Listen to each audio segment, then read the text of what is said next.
Hi guys, so I just wanted to do this video. It's been a long time since I posted. A lot of it is due to self-confidence and just trying to speak my truth, basically. But what I'm going to talk about in this video is my experience with San Pedro, the cactus, and consuming that cactus. So I'll talk about my ayahuasca story in another video because I did ayahuasca before I did San Pedro, but the San Pedro is the one I want to talk about because it was the most life-changing in both bad and good ways. So basically I found a source for the San Pedro. I won't say where or anything. It's technically legal to have San Pedro, but I think it's illegal to consume it. But people have the cactus. They have the cactus. They've got like plants, and you can have the cactus. But yeah, so I ordered from somebody, and I went to a friend's house at first because I didn't know how I was going to react, and I wanted to be in a safe space away from people that I knew wouldn't understand my desire to do this. So I did that, and it was kind of like my ayahuasca experience, but basically I did all these, it takes about like 30-ish minutes. I don't even remember how long it takes, because what I did was I consumed it with juice, because drinking it straight is awful. You cannot do it. You have to consume like a lot of the cactus matter, and it's awful. You have to literally chug it with juice or find like something more concentrated, because that was really hard. So yeah, I was at my friend's and I took it with juice, and it took about, I forgot how long it takes for it to actually kick in, but it took about at least 30 minutes, I want to say, maybe 20-ish, 30 minutes for it to kick in.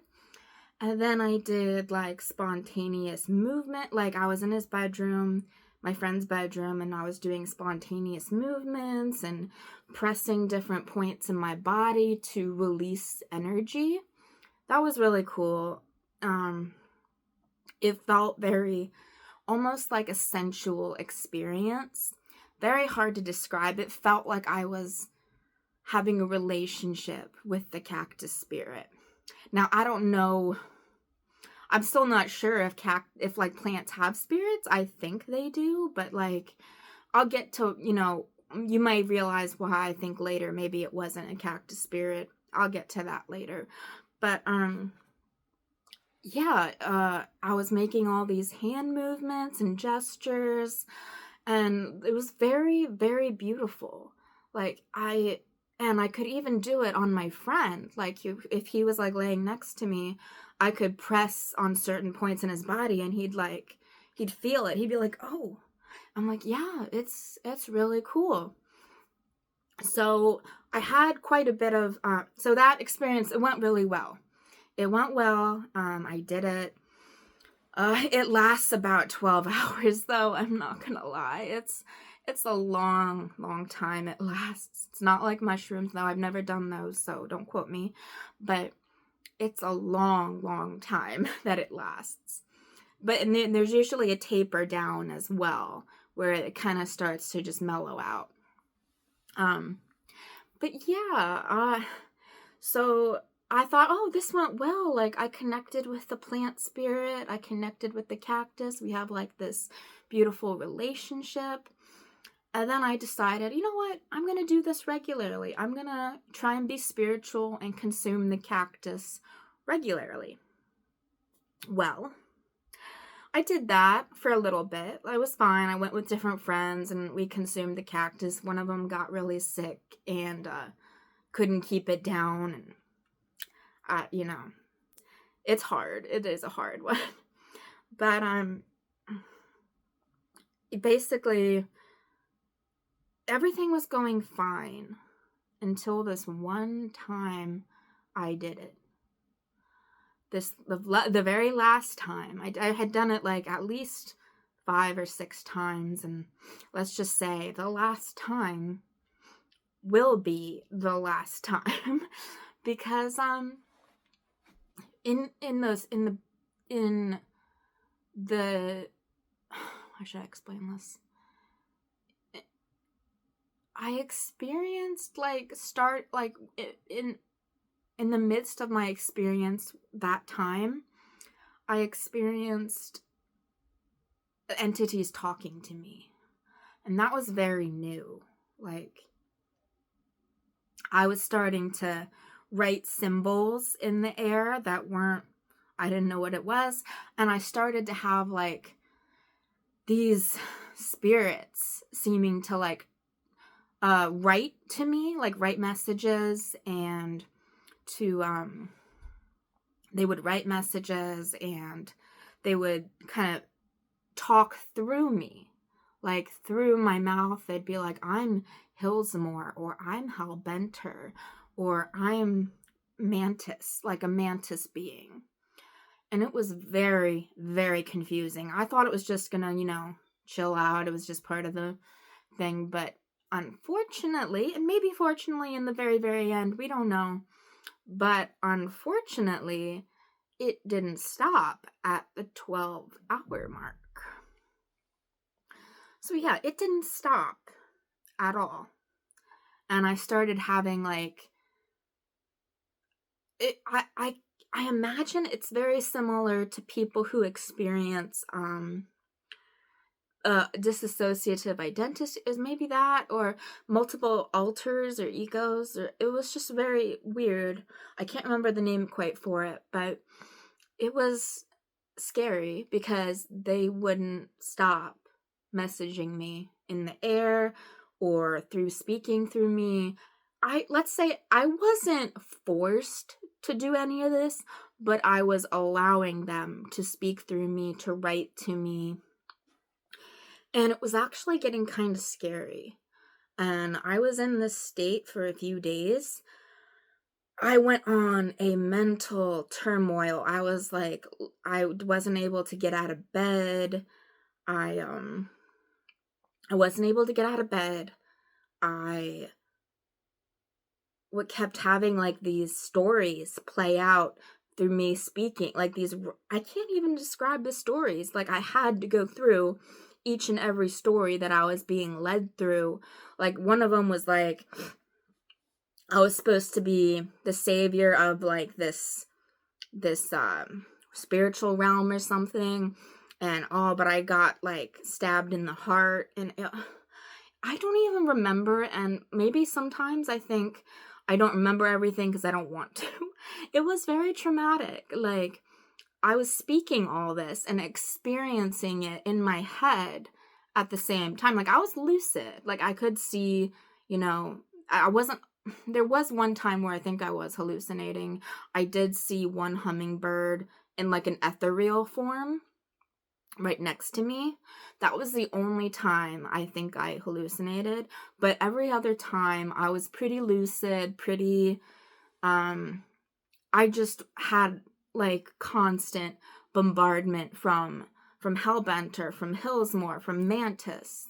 Those beings, I had constant bombardment.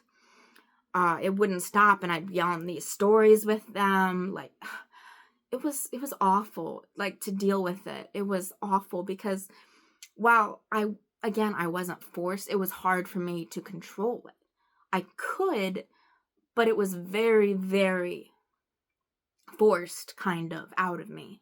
Very forced. So at some point, I have to tell my mom, because at some point it felt like evil came out of me, basically. Like evil came out of me, and like, I don't know, it was just evil came out of me. I had to tell my mom. They took me to the emergency room. They kept me overnight for just overnight. Then I went before I went home, I was still going I felt like there were these different entities, like, talking at me, and I felt like a heavy heaviness in my heart. Like I was struggling, not with my heart rate or anything, but like spiritually struggling in my heart space. I felt like I was broken into a million pieces. It felt that real. Like I felt like I had been broken into a million pieces and I didn't know how I was going to get back to normal. So yeah, that was fun.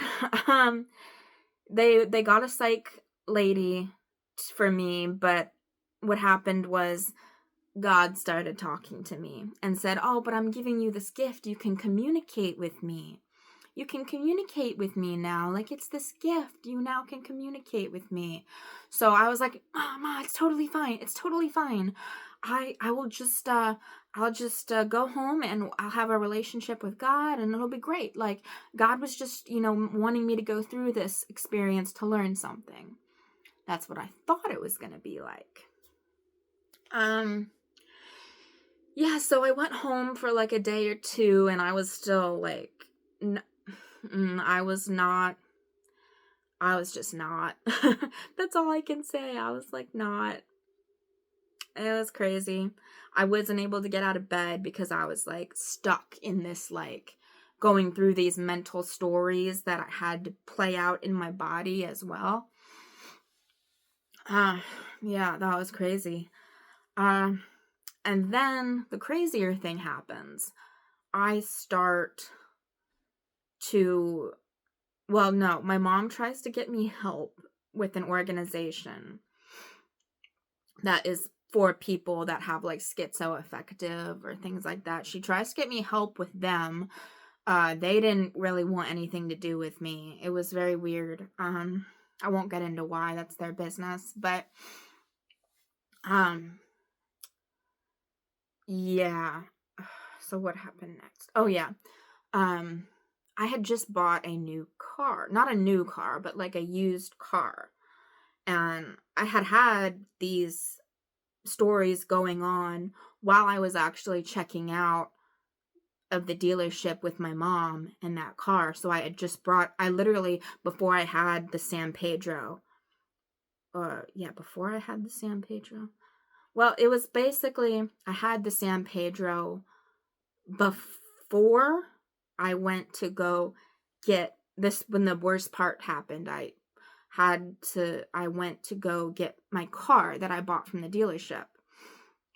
Well, I start to tell my mom at this point, this is back home, this is still when everything's still coming at me. I tell my mom, I'm gonna go to the grocery store. She does not want me to go to the grocery store. She's scared, she's concerned, she doesn't want me to hurt myself, and she tries to stop me from going to the grocery store. So she takes my keys. She forgets I have a second set of keys, so I literally run out of the house and basically run away from home. I ended up at the grocery store. I still had beings talking to me, spirits, everything happening. God was messing with me, saying, "I'm going to make you a god. I'm going to make you a god. You just have to accept. You have to accept. I'm going to make you a god." And I'm like, "Oh, I don't know how to accept. Like, I don't know. I don't know if I can handle it." So that happened in a giant grocery store bathroom where I was like spinning around and being like, how do I accept being God? Like, I don't know if I'm doing a good enough a job explaining this story because it's my first time actually speaking about it in front of a camera, and there's a lot of sequential steps to it. And it could take longer than an hour to even get through everything. So I'm trying to condense it down a little bit. Yeah, so I start panicking after the grocery store and I'm in the car. I start panicking, thinking if I go back home, like I can't go back home. Like the police will come and So I basically start driving away from home. I have no idea where I'm going. I think I'm going to Dr. Morse's clinic in Florida, which I used to be a raw vegan. I'm not anymore, obviously. Like, yeah, I'm still just regular vegan, but I used to be raw vegan, so Dr. Morse in Florida, I followed him a lot. And I was like, I'm going to drive down there and I'm going to see if he can help me with this. Because I was starting to get scared too, because it wasn't stopping. Like all of the voices and the entities talking to me, I couldn't get him to stop. And the stories too, they were awful. I had to be like rung through them. It was just bad. So I drive off. Somehow, I'll just say, I didn't even have, okay, it was like pitch black out. I didn't know where I could find my headlights in my new car. That's great, right? So it's pitch black and I'm driving with no headlights. Fun. I don't know how I saw anything. I really don't to this day. I was just driving, thinking I was driving down to Florida. I thought God would lead me there. That was scary. I could not see. I was just driving. Yeah, well, let me cut it a little shorter because there was a lot of I finally did find the light switch after I took a break somewhere and tried really hard to find it. I finally found it. Thank God, because I'm surprised a police person hadn't pulled me over yet, or somebody didn't see or say anything. That's really dangerous. So I'm going to say this. Please, please, please do not take substances anytime you are about or near to operate a motor vehicle. It is not safe. It's just not. In the end, you might think, oh, I had a great experience. No, just don't risk it. Because I'll tell you what happened. I let God take I drove all night and through the morning thinking I was going to Florida. I ended up in Blacksburg, Virginia. I'm in Maryland. This was a good long drive. I forget exactly how long. I think it was 10 hours. No, was it 10 hours? 6? It may have been 6. 6 hours to get there, 6 hours to get back, I think. Yeah, I'd driven down there. But I had let God take the wheel. So I ended up in a ditch.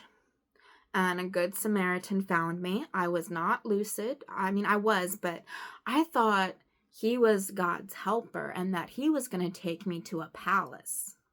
So he had stopped, pulled over, and came over and ran over to my window and banged on it and was checking on me. He was so happy and thankful that I was okay, but I just ran right to his car and got in his passenger seat. And he's on the phone with the ambulance 911 operators. And, he's really calm. For someone that just jumps into your car and you don't know their state or condition they're in, he was really calm. He was I was messing with things in his car, and he was yeah, she I'll see if she can talk to you. And I'm like, no, I don't want to talk to them. I was nervous. I was shy. I thought they were God's helpers, and I was shy to talk to God's helpers. So I literally, finally the ambulance came. The Good Samaritan left, and they took me in the ambulance, but they were trying to I guess what the word is, triage maybe? They were trying to see what was going on with me. And all I did was sit down in their ambulance, and I was whispering to the side and whispering here, and they were just looking at me okay. Then they were trying to set me down to be strapped in to take a ride in the ambulance, but I wasn't having it. It reminded me of straitjackets, and I didn't like that idea, and I was no, I'm not doing that. And so what ended up happening is that I ended up, a police car was also there. So he handcuffed me, put me in the back of a police car. Yeah. He didn't take me to jail, thank God. It was a mental health crisis, and they did the smart thing. They really did. They took me to the nearest hospital, and they set me in a psychiatric waiting room. I was crying because I had just realized that I had really run into a ditch, and God was making me feel bad for letting God take the wheel. God was like saying, you shouldn't have done that. Why did you do that? Why did you do that? You should never give someone full control like that. And it was like bombardment from different sources too. And I was just dripping and crying. Like, I couldn't even look at anybody. I saw little spiders crawling around. I thought those little spiders were part of like God's little creatures, like that were part of the story with me. I still thought like we were gonna go to a palace or something. Yeah. So they kept me in there, and they got in contact with my mom. She was beside herself, devastated. It was just, I don't wish that on anybody, because she didn't know where I had gone. She didn't know if I'd ever come back. I won't get too much into her part of this because I don't feel that's respectful. I'm just gonna say she was very, very distraught. I didn't know that they had actually talked to my mom. I didn't know. I was just sitting there mentally turmoiling. So at some point, after like an hour or two, they take me again in the back of a police car, and they drive me to a hospital in Virginia that has a psych ward. Now, they put me in there. The officers just kind of dropped me off. They helped me out and they dropped me off. And all I remember was like being locked, like in this room. Like, I tried getting out. I think because I was a unknown case, they didn't know what was going on with me. Like, they locked me in in a safe area. There was still room to move around, but they locked me in there because they didn't know what was going on with me. So yeah,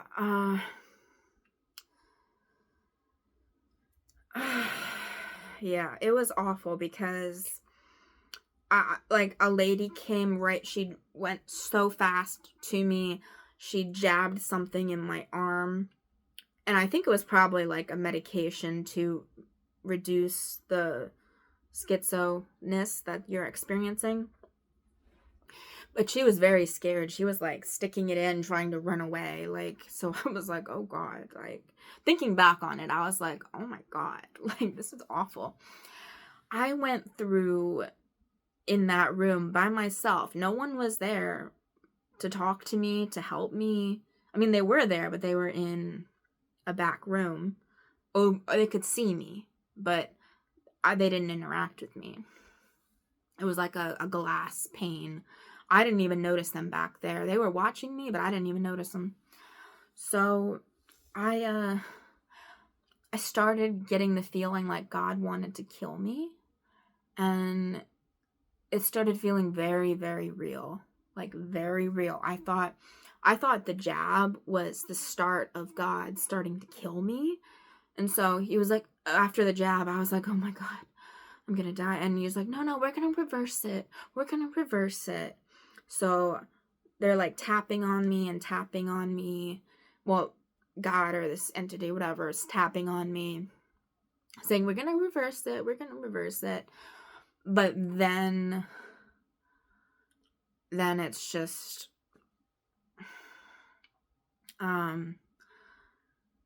even again, it happened again where I felt like God was gonna kill me. And this time it was nighttime, so they moved me to a secured room that you don't share with anyone else. It's like literally almost like a dentist office chair, but they don't lock you in, but they kind of like put some safeguards up around you to protect you from like hurting yourself. So I was literally laying there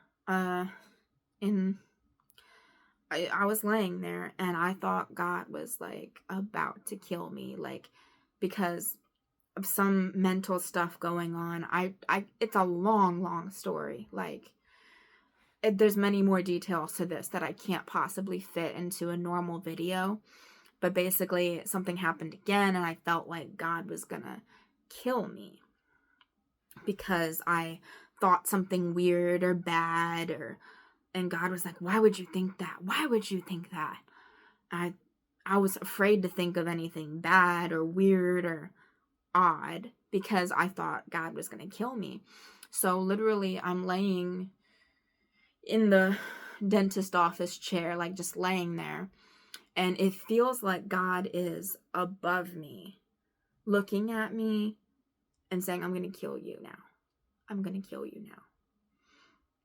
And I'm like, "No, no, please, please. I'm sorry. I don't mean it. I can show you. I can show you what I meant." Like, and then I don't even remember what happened, honestly. This was the part where then God reverted back and said, "Okay, no, I'm not going to kill you at this moment. I'm not going to kill you at this moment. You'll be fine. I'm not going to kill you."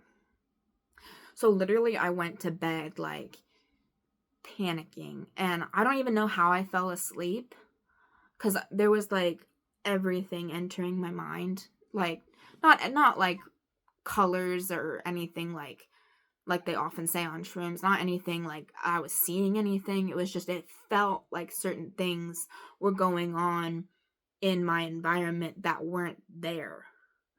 That's what I want to emphasize. Like, it felt like things were going on that weren't there. Um, so yeah, that was fun. So to make a long story short, I wake up and it's awful because I'll go into it. Uh, um, they wouldn't like let anyone outside for fresh air, and that's all I wanted because I was in there for a month. Like, I'll tell you, if I was to redo mental hospitals, it would be like make sure everyone has safe access to the outside, because I was in there for a whole month and all I wanted to do was just like feel the breeze and touch a tree or something. Like, I just wanted to be outside. But anyway, back to what I was saying. They I was actually still raw vegan at this time, so I was only when I woke up and they brought me to the main area to eat with everybody, I only drank grape juice. I wouldn't have anything else because everything else was poison. Not by God, but like, I didn't eat that stuff. I didn't eat like burgers or fries, or I didn't eat any of that. I literally was a raw vegan. Like, so it's like 3 or 4 days of eating just grape juice. And every day or so you have a consult with a group of practitioners, like a nurse, a psychiatrist, a social worker, pharmaceutical person, and they talk to you about what's going on. I'll tell you, I wasn't even fully aware of anything of what was going on until in 2 weeks. So but they noticed I wasn't eating. So they're like, "You're getting jaundice. Like, we see it. You are turning yellow and you are getting jaundice. So you're going to need to eat, or we're going to put a feeding tube in you." And I was like, I hated that idea. They gave me my worst fears on top of my worst fears already happening to me. That's what I hated about this place. Like, they made it more traumatizing for somebody that was already traumatized. I didn't want to be force fed. I was like, I just want to drink my grape juice. Like, or if you haven't, like, a bunch of apples, just give me those. I'll eat them. Like, they wouldn't allow that. But thank God they allowed me to be vegan. They said, "Okay, we're going to need you to get like some protein." And I said, "Hummus." Because I was like, okay, that's technically raw. Like, it's often raw. So I was like, okay, I can maybe get away with hummus. They're like, "We can do hummus." And I'm like, okay, thank God.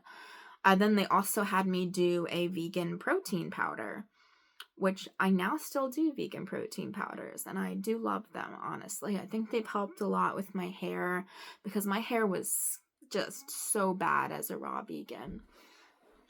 It was really bad, and it's still not perfect, but um back to what I was saying.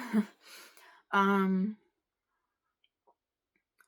yeah, I basically was sat down and forced to eat, um and I was still having God talking to me, and I was still writing things like in the air or on paper. I would be like writing things. But yeah, my psychiatrist, she I think she was good. She didn't say the best things and didn't handle things the best, but I think at the end of the day, she did what she thought was best for me. And I respect that. I may not have agreed with it at the time, but I honestly do think she did the right thing. The only thing I don't agree with is that, they were threatening me like with a feeding tube. I think the feeding tube, like I think they could have maybe been a bit more cautious around that. But yeah. Um so yeah, there was a time, and when I was in there, I started talking to people that were sitting around the ward and the table, like the lunch and the dinner and the breakfast table. I started talking to some of them as best I could. I was like, I'm like, guys, I'm talking to God. And they're like, oh, okay. And they're like, that's cool. And I'm like, yeah, it's not very cool. like, so yeah, what I was gonna say something. Yeah, they around 3 or 4 days in, I started eating. They brought me, which was so nice of them to bring me regular vegan meals. Like they would give me broccoli and carrots, and then they'd give me tomato soup with crackers and hummus with carrots, I think. And they did try and make me eat all of the food. They didn't force me, but I did eat the food because they also told me, we're not going to let you leave until you gain weight. Because at this time, I was 3 or 4 years into raw vegan. I was pretty thin. I was getting on the verge of severe underweight. Like, not severe underweight, but underweight. I was technically underweight, and she's like, we need to get you to at least 110 before you leave here. And I was like, I don't want to do that. But I was so panicking. I just wanted to get out of there.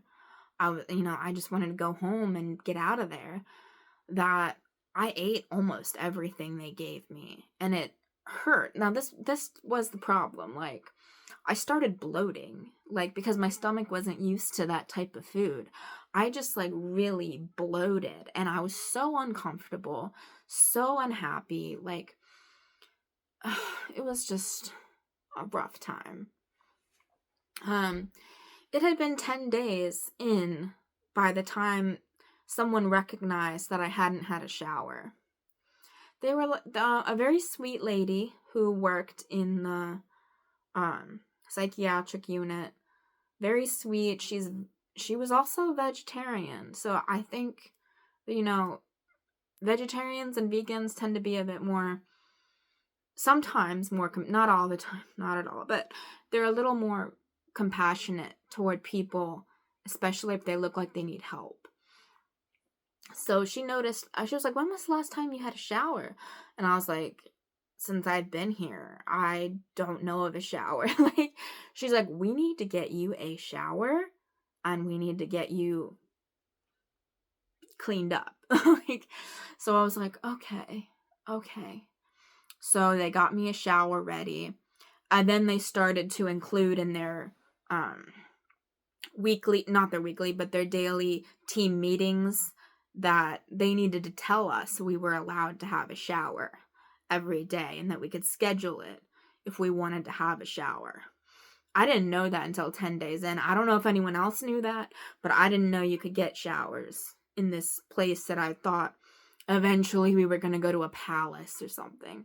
I did not know what was going on. And I'm walking around the psych ward for a bit, and one of the nurses comes over to me and he's like, do you know where you are? And I'm like, no, I don't.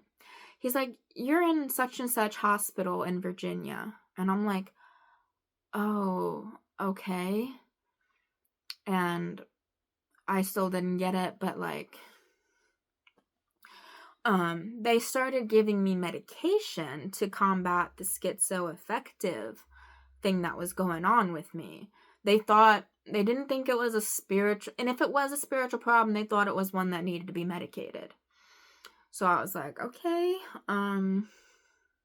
yeah, it was pretty severe. So at the same time, I don't blame them.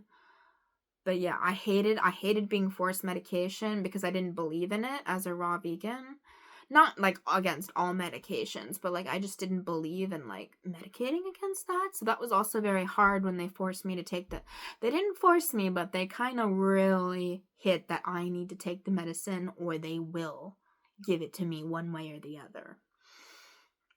So I just swallowed it and took it, and it took about 2 weeks before I came out of like halfway came out of like the noise started to quiet down just a little bit. I started wondering like where was I? Like where was I actually and what had actually happened? It was around the 2 week mark I was there that I started realizing that my mom had been calling me to the psychiatric ward every single day, twice a day, because she was that worried about me. She called twice a day, and I wouldn't talk to her but this was before the 2 weeks. I wouldn't talk to her, and they were like, "Oh, why don't you talk to your mom? Why don't you talk to your mom?" And I'm like, "She's a fake mom. I don't want to talk to her. I don't want to talk to a fake mom." So that was the reason I thought she was a fake mom that God created and that she wasn't actually real. So yeah, for 2 weeks they thought I just didn't want to talk to my mom because I thought she was fake. But when the medicine, now if it was medicine or just the spiritual progression of what I was going through, if that was over or getting to a slower end or it was the medication, then I started coming out of it and I started being like, what if that was my mother? And then I started to think, I kind of ran off and did all this stuff and like nothing good has happened that God said would. So I started like questioning and thinking and being like, that's my real mom. And it's so hard for me to talk about because I love my mom. I talked to her and they let me talk to her when I got her on the phone. They have a phone there that people can use. They just have someone who dials you in first and then you can talk to somebody for like 10 or 15 minutes. They let me talk to her longer because they knew I hadn't talked to her. They didn't bother me. They just let me talk to her. And we were both like crying, like, oh my gosh. We were both just crying and it was very hard for my mom. It was hard for me too.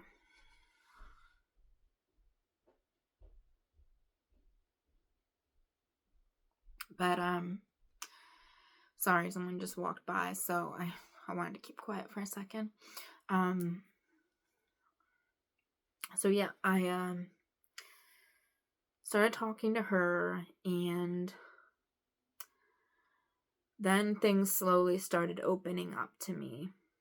Like I started to get more like awareness. And then I stayed at the mental hospital for another 2 weeks. I met some nice people there. People come in and out. Some people stay longer. Some people leave earlier. It really just depends. I met some of the sweetest people there. Like, I still think about these two ladies and this one guy I met there. I still think about these two ladies I met there. Really sweet ladies. Actually, three. There were three of them. Two were black. One was a white woman.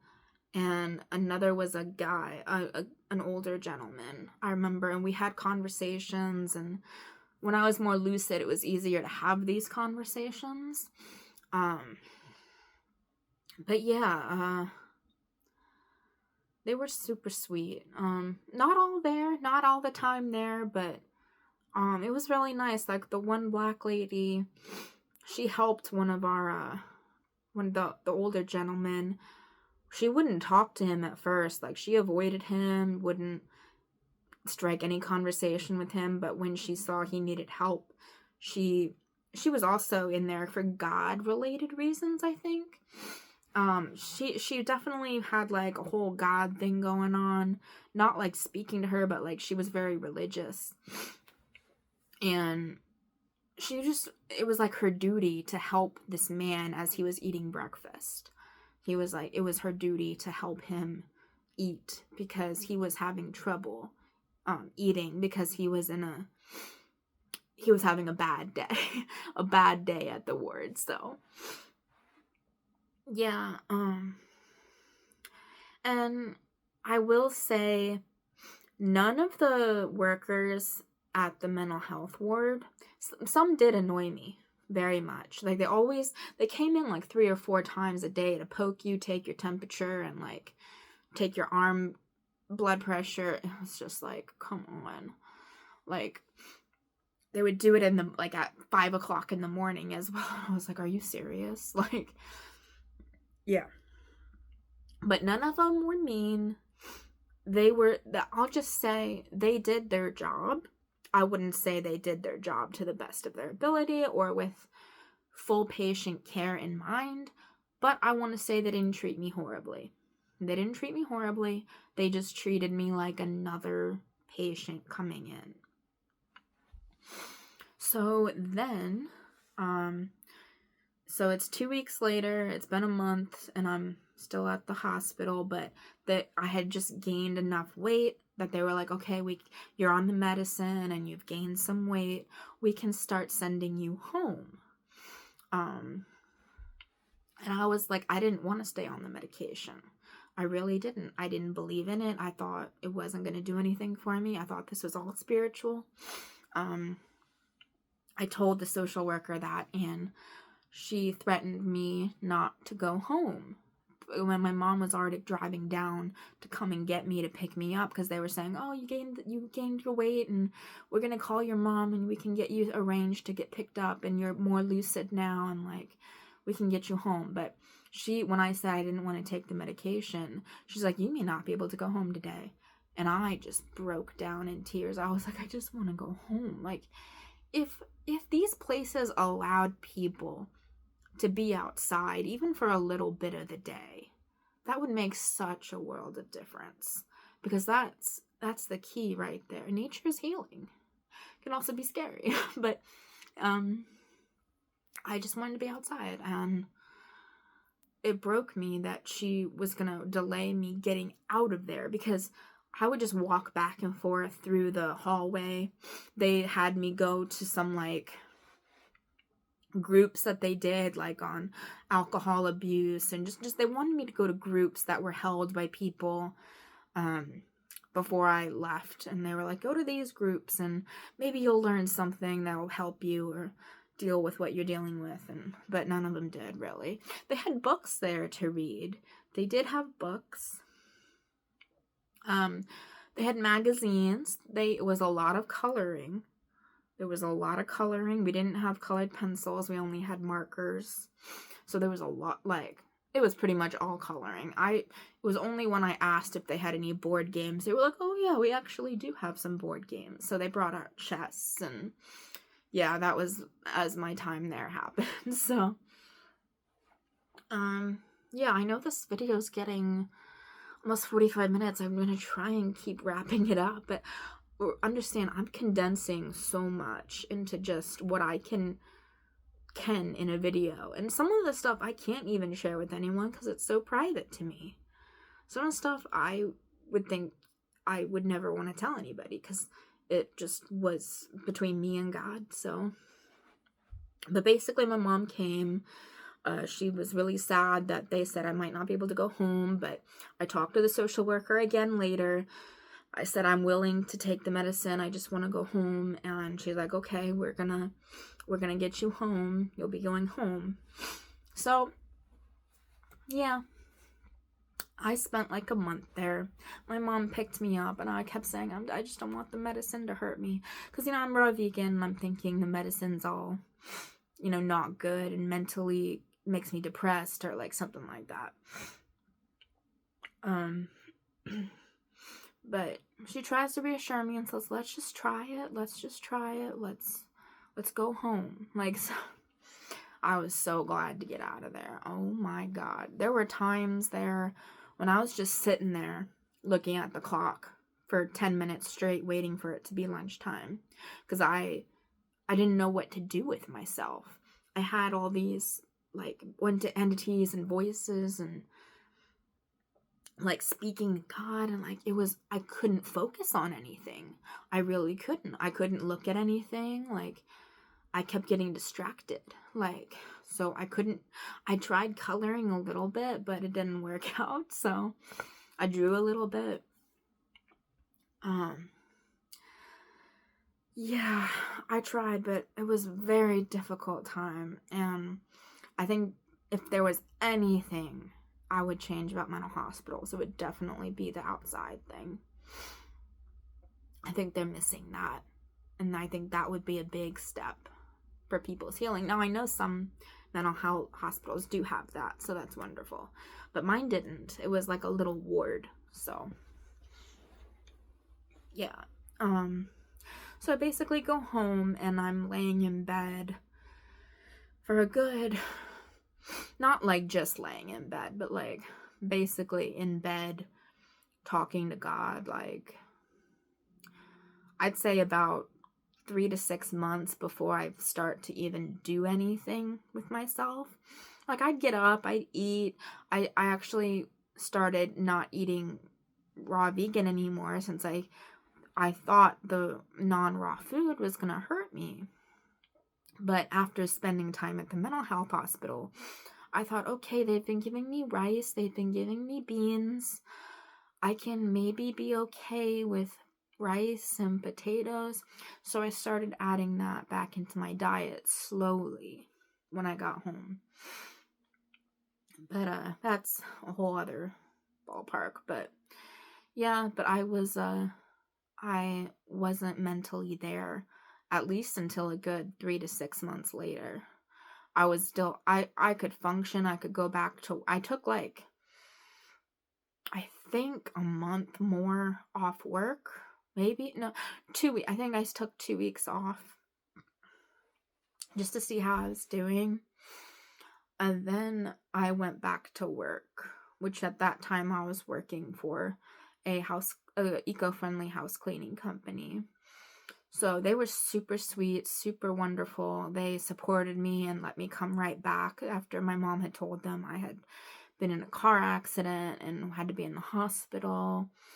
She told them that. She didn't go into like the psychosis or anything. It was just she's in the hospital. So yeah, and so for 3 to 6 months I'm writing in the air still, and I go see a shaman. I go see a shaman who I didn't think it helped much. I thought he was going to get rid of the entity, which I thought was God, but I never knew for sure because it always switched itself.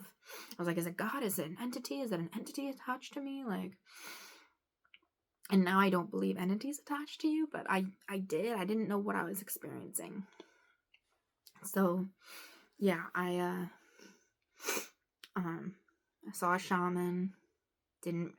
I thought maybe it would work, but didn't get rid of the mental thing going on and the writing and everything. Saw a shaman. My mom tried to get me to do community college courses just to distract myself, and those helped. They did. They gave me something to do at night when I was like on by myself, like in my head.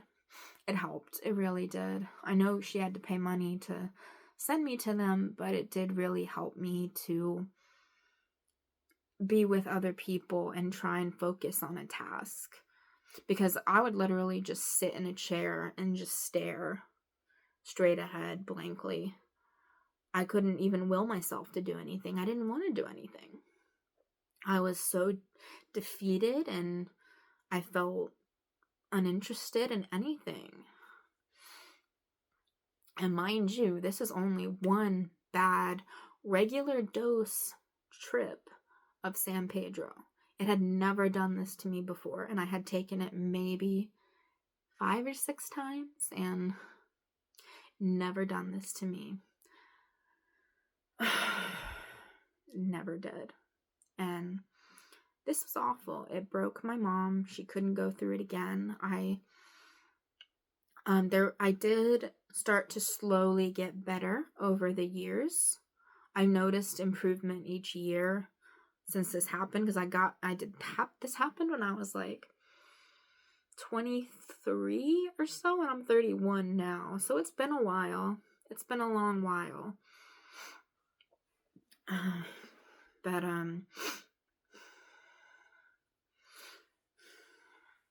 it's been a while.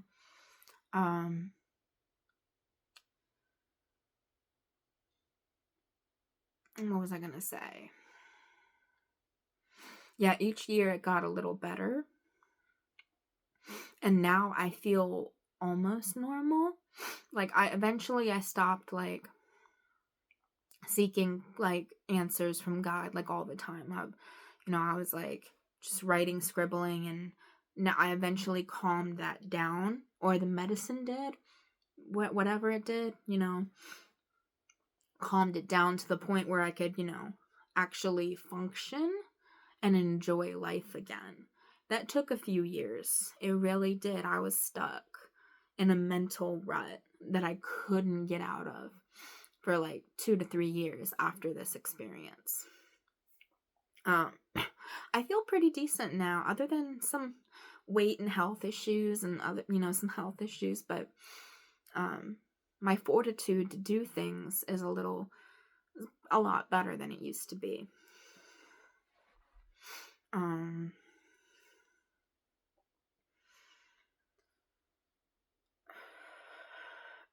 So basically, around when I was 29, I started realizing something. Well, the stuff quieted down a little bit. I saw a regular psychiatric nurse regularly. They had me do a licensing thing with my license. So every year I have to get my license signed off by a review board and signed by my psychiatric nurse that I'm safe to drive, because of course, I drove off the road and I could have killed somebody. I could have really hurt somebody. And thank God I didn't. Like, that pains me to think about, that I could have hurt somebody with what I did. But I didn't, except mentally I hurt a lot of people. Then again, my mom doesn't blame me. She said, we never knew this could happen from just a psychedelic. We didn't know it would actually last like this long. So yeah,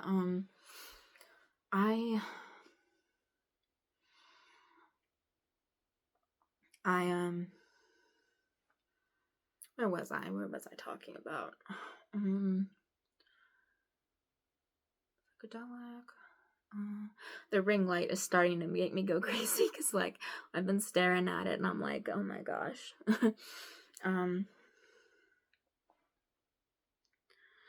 It was about, back to what I was saying. It was about 2 or 3 years ago that I started being like, what if I'm actually talking to God? Like, crazy concept.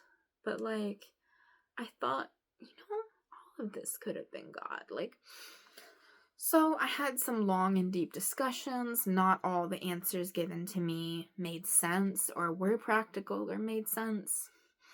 I would write down answers. I would say them, speak out. And God wasn't even honest with me for a lot of the time. He was, or he, she, it wasn't. God wasn't honest with me, because I was learning how not to trust everyone around me, and how not to just give up my power to somebody when I know better, which I do now. But unfortunately, I won't get into that now, but yeah, I gave up my power to God, and that's what happened to me. So basically, San Pedro led me to experiencing a hellhole of God. Like, a lot of crap with that God put on me. And I'm not Christian. I'm not religious. I'm just spiritual. I have been even before this experience, but I had never had a relationship with God before the psychedelic. So yeah, that happened, and yeah, and over time my connection and my relationship with God got better. It was not always honest, but it was more honest, more loving, more open, more helpful. Like, definitely in the last 2 years, I would say it's been more helpful to me than hindering me. And I do want to make a big point about this.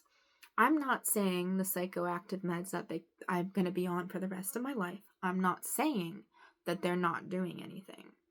I believe in both spirituality and science. I can see what do you call it? I can see the gray areas between both of them. I do think that this is what I experienced was to teach me a huge lesson that God taught me, a huge lesson, and then consequential lessons throughout as I'm coming down and trying to adjust back to normal life. But I also understand the medical perspective of this, and I don't want to fully discredit them, because whether God, did it on purpose and just kind of tapered me down and got me back to normal by making it seem like, oh yeah, it's the medicine, it's not me, it's the medicine, or, I just think like it could be the medicine. I'm not saying it's not, that is controlling my psychoactive condition, but what I've experienced, like God talking through me, God communicating through me, what I've experienced, I don't think the medical community could explain very well. I mean, they would say, oh, you're in a psychosis, your brain's firing differently, and like, I get that, but it feels like I'm having a real conversation with someone. And I know that's still an area that is a bit of a mystery in science. So there's always going to be that doubt of like, oh, well, are they talking to like different entities, or like, is this person talking to different entities, or are they just schizoaffective? Like, I personally believe I take the medicine because if I didn't, I wouldn't want to see what could happen if I wasn't on the medication. And I do need to be on the medication in order for me to drive a motor vehicle. That is a big thing.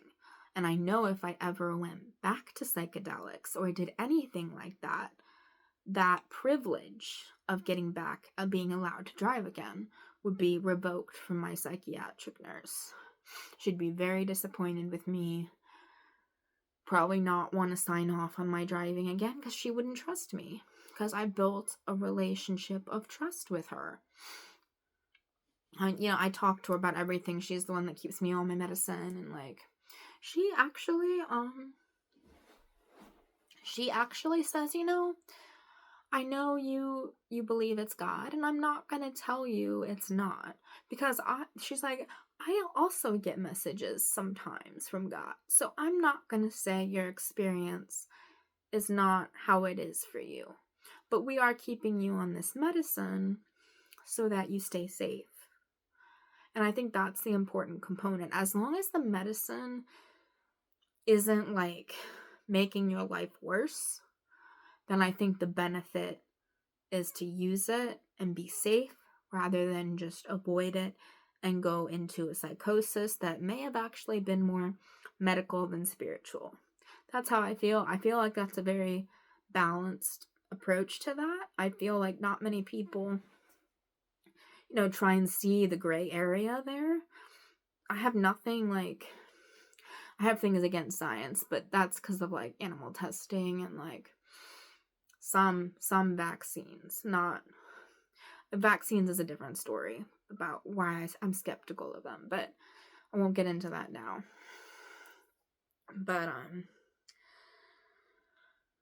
yeah, it's been a rough time. I was actually talking to God about making this video. God was encouraging me. How I talk to God is like, mostly it can be telepathic. It can be just sitting and allowing God to speak through me. And it can also just be me writing messages to me, like God writing messages to me. But it took a while for me to realize it was God, supposedly, in my feeling. It was God talking to me and trying to teach me a huge, huge lesson that I have learned. And I know that's not going to be all the lessons. It's not. I know that full well, and I know this video will be kind of like a step into more of where I need to go in life. I think. I'm not 100% sure, but God really wanted me to make this video so I could share it with people. And at least, if you ever heard of the term channeler, there's people that, say, and I've been to a channeling conference before that was hosted by the Gaia app, which is like a big, big, big app full of videos and alternative healing thing. It's really great. I love it. Very good. But I went to a channeling conference and I felt like, wow, when people would be like, oh, so do you channel or anything? I'd be like, well, I actually channel God. And they're like, oh my gosh, like, that's crazy. I'm like, I know, tell me about it. It's crazy. But like other people channel like other beings and entities from higher realms.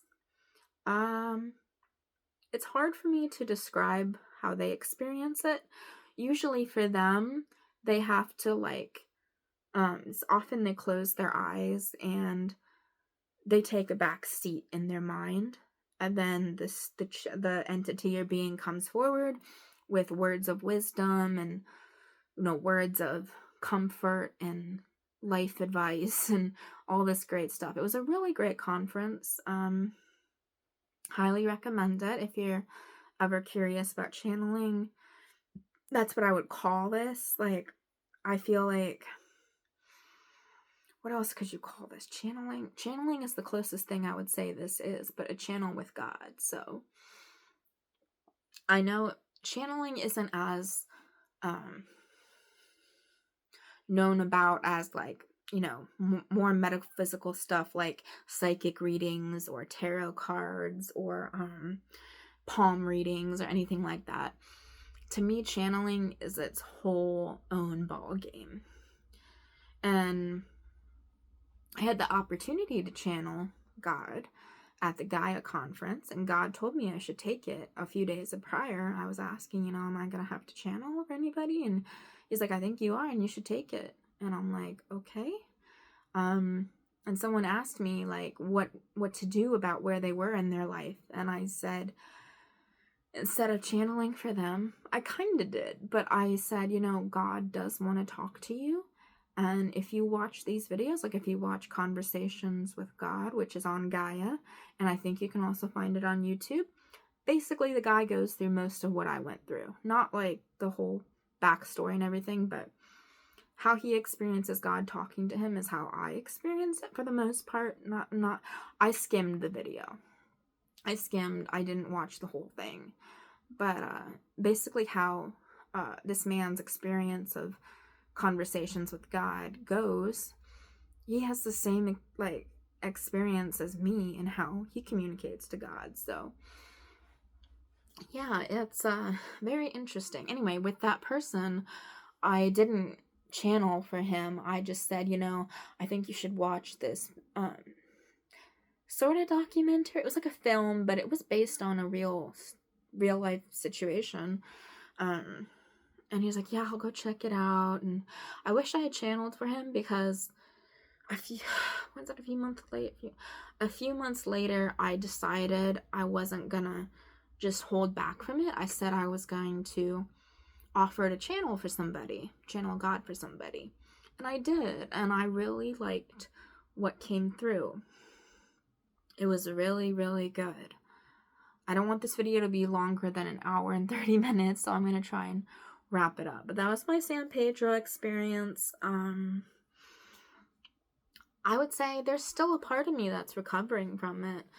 I'm mostly normal now. 90% normal.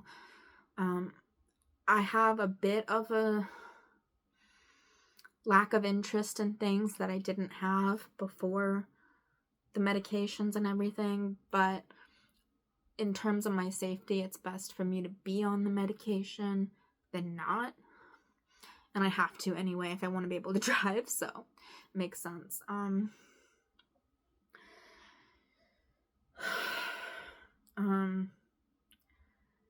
Yeah, so basically I took San Pedro cactus, about 8 or 9 grams, I think it's grams.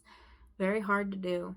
You have to you have to get a naked juice, and like, now please, I do not recommend psychedelics unless you are actually prepared for what can happen. And there's places in Canada where they do psychedelic therapy, and I think that if that's something you're interested in, then you should seek that in Canada, where this stuff is more accepted and legal, and you could have a more support system, instead of just doing it on your own and having a bad experience. At least you'd be with somebody professional who can help you work through what's going on. So again, I don't recommend them. You don't need them to talk to God. I want to make sure everyone knows that, because I channeled for one guy like a few months ago. Basically, I let God speak through me, and God wants to talk to everybody. I don't know about everybody, but God wants to talk, to its creation. So basically I gave them life advice that was from God. Now, because of my own mental limitations, I couldn't say specific things in their life and say, oh, you're gonna go so far with doing this, this, and this, because I don't know about any of that. And I don't know the extent of how far you can speak about things you don't know about outside of God. You know what I'm trying to say? Is God able to talk about somebody's trauma or something that I don't know about? Are they able to do that? I don't know. I really don't. I think I'll learn it more as I go along, and more as I maybe help people channel God, and maybe channel for people through God, with God. So yeah, it's very interesting. It's very interesting. It's been a heck of a trip. But I will say, I needed it, but I wish it hadn't hurt as many people, my family, as it did. I wish it hadn't, but it needed to happen, and it did happen.